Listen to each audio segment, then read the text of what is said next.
First, I'd like to apologize for what I did last summer. I never started the presentation with the apology, so it's a little bit frustrating.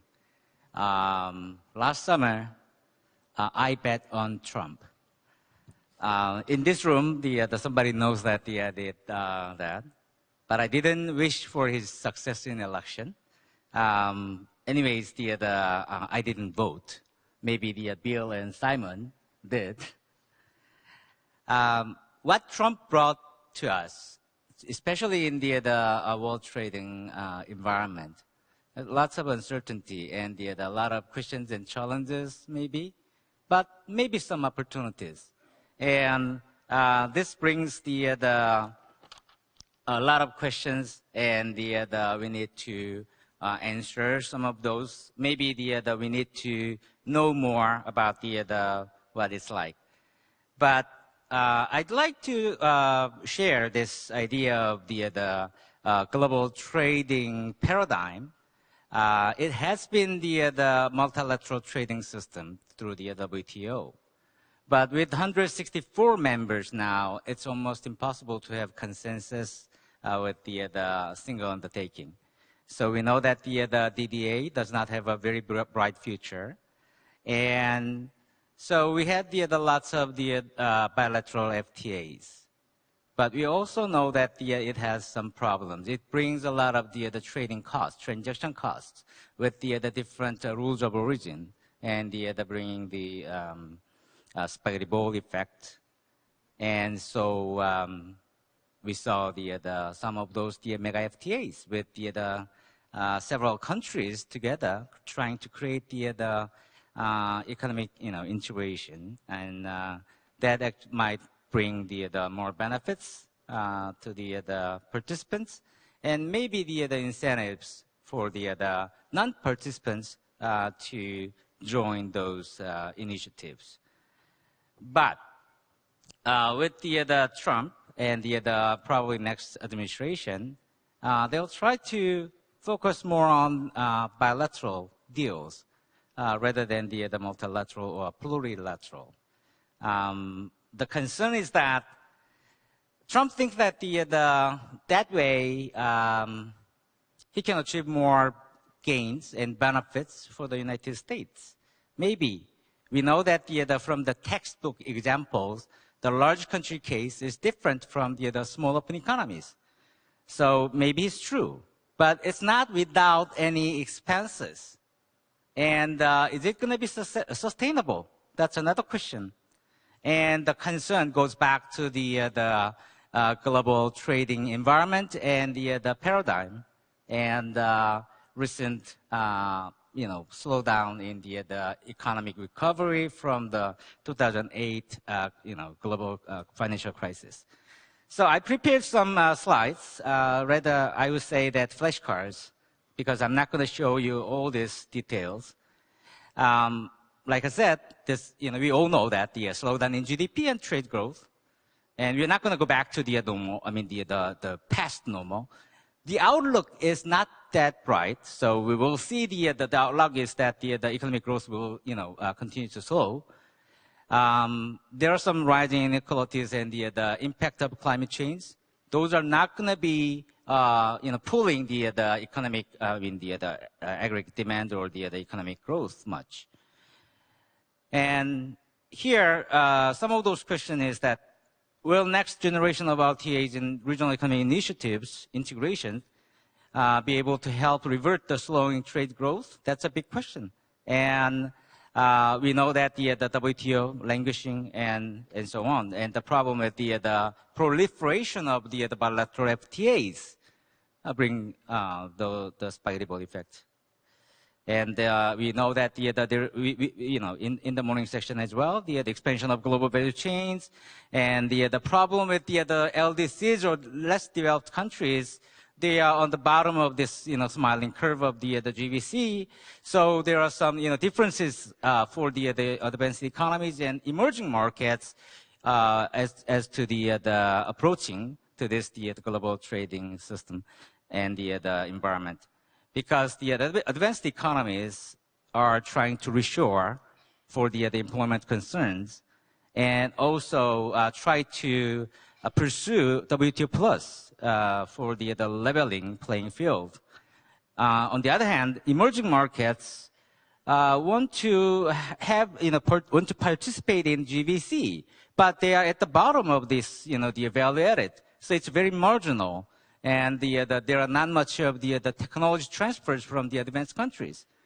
But at the same time, they have, continuous inflows of labor into the market.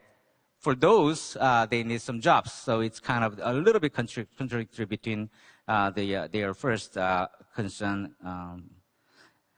So what is the future of the mega FTAs? Okay, we all know that in the Asia Pacific, we have TPP, RCEP, FTAP, and CJK. I'm not going to go detail. There are always, according to Peter Petrie and his co-authors, these mega FTAs will bring some benefits, for all those participants at least. But they did not think about this case without U.S. Especially in TPP. So, what are the challenges? Some new protectionism and Trumpism, and the TPP without the United States. Well, we all know that any kind of the free trade agreements without the United States, that's a different thing from any trade deals that involve the United States. U.S. has been showing a lot of leadership, and also has been pushing for the high quality, a high standard. So that's going to be a very different thing. And I don't know if there's going to be much implications for the TPP participants without having the United States as a member. Of course, there are some other domestic politics and regional geopolitics and so on. So, with this Brexit, Trumpism, geopolitics, and potential trade war, I'm not saying that there is going to be one, but there's a potential. Like I said, the global trade paradigm has been evolving from the MTS bilateral mega FTAs, but are we going back to bilateral? Here is the U.S. exit from WTO would enable global trade, and it's going to be disastrous, not for the world economy, but also the U.S. businesses as well. And there are some macroeconomic development concerns, like the Bill already mentioned, the job creation and labor. That's a big issue in the United States, as well as some other countries, maybe except for the Japan.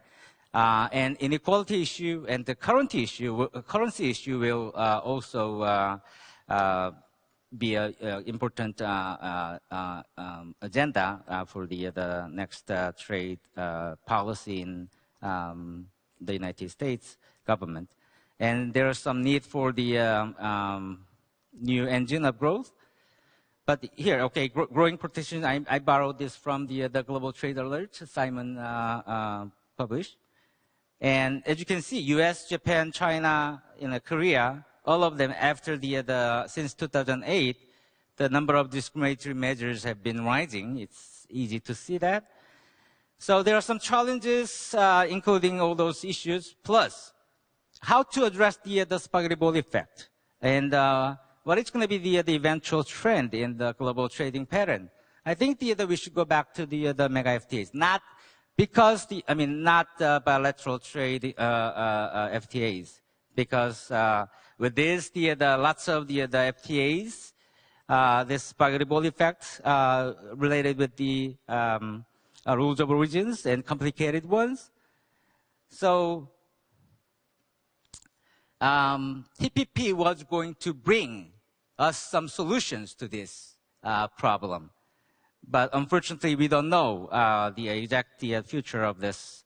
But there are some opportunities, obviously, if we pursue this, mega FTAs, then there's going to be more, new sources of economic growth, and in order to overcome the problem of the spaghetti ball effect, maybe we can pursue at the APEC level, Pan-Asia Pacific Accumulation System.